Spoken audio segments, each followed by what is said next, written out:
Gels and filters can turn a bad scene into a good one. Technicians use them to color lights in the theater, enhancing the scene on stage. They also use them in camera work to even out a mix of color temperatures from different light sources. In both cases, they help make things picture perfect.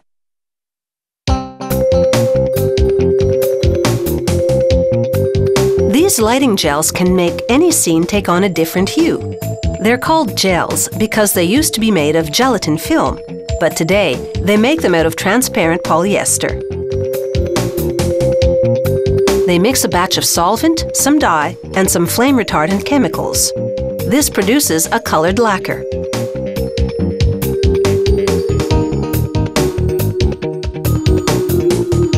They test the lacquer's thickness by pouring it into a brass cup with a hole in the bottom. As the lacquer drains out of the hole, they time how long it takes. If it flows too quickly, it means the lacquer is too thin, and if it drains too slowly, it's too thick. A steady flow means the lacquer mix is the perfect consistency, about as thick as engine oil.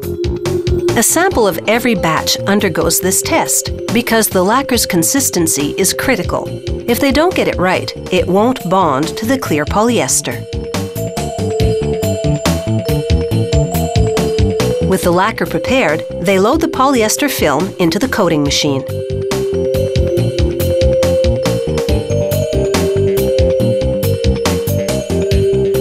A big roller soaks up lacquer from a tray below and spreads it on the film.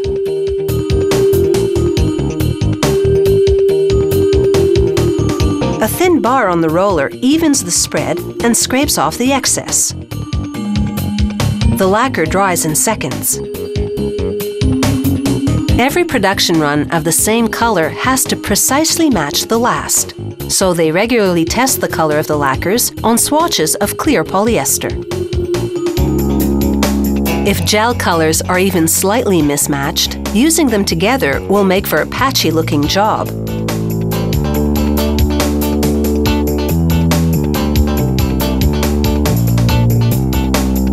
Differently colored gels create different effects. This orangey-red one will warm up daylight so it's more like indoor lighting. That's an advantage in certain photography situations.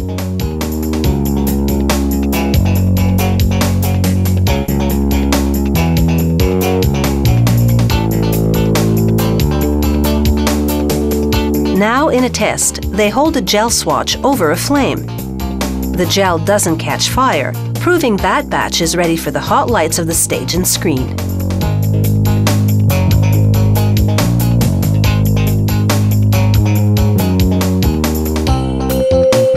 Over at another station, they're working on a different sort of color changer, a filter that goes on a camera lens.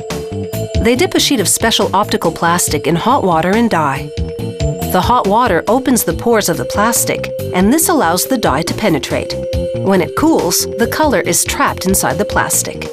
The longer they leave the plastic in the dye bath, the deeper the color. They dye just half of some sheets to make filters that reduce the exposure of half the camera image. Filters made from a range of colors will help the camera's eye do what the human eye does effortlessly, adjust to different lighting conditions.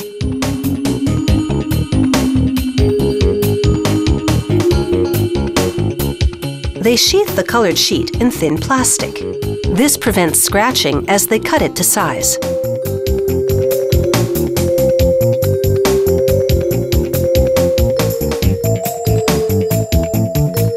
These camera filters are practically ready for your close-up. All that's left is for the inkjet printer to brand them.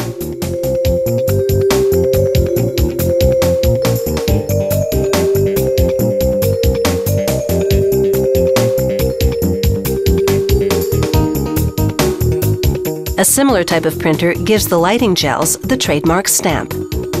And it's time to wrap things up. They slide a cardboard core into a machine that winds the finished gel sheet onto it. And a pneumatic ram pushes the roll of lighting gel into a plastic bag. Now these filters and gels are ready to show things in the best light possible.